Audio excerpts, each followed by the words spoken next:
Growing up was interesting. My mum worked a lot. She had to bring up 2 kids on her own. She was making a lot of sacrifices. It made my presence in her life feel like a burden.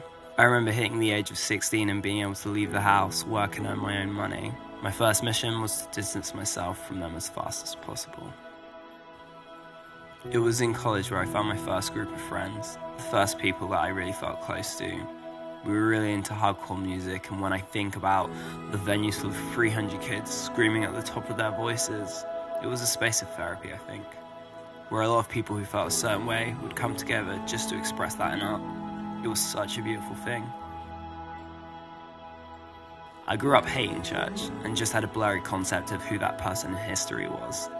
A couple of bands came on the scene that would start singing these songs, these same sorts of songs, but there was something different in these songs, something I'd never heard before. I remember being on my laptop listening to these songs that would just make me feel a way I'd never felt before, watching interviews where they would just unpack their faith and what that meant to them in a really honest way. I really started to wonder who this God was. One year I went out to the south of France to play at a festival. I remember playing outside and the sun coming down. It was an absolutely perfect moment.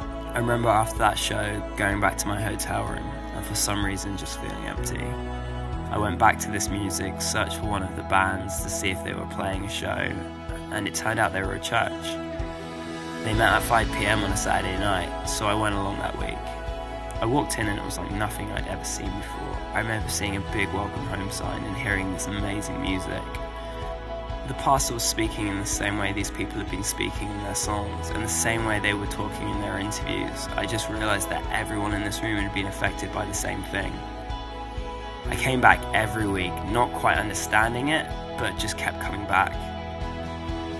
I never really thought about what it was to give my life to Jesus, or what it even meant, but one day it became really clear, and I felt my heart saying a yes to that. And ever since that day, my life's been completely different. There's this word Emmanuel, which means God with us, and I think that's the big difference. I feel like I'm in a relationship with a living God. I don't feel like it's a history book. I feel like it's something that applies to now. And it's not like I don't feel sad sometimes, and it's not like things aren't hard. But it's that I feel God loves me, and that He cares for me, and I don't think I've ever been happier.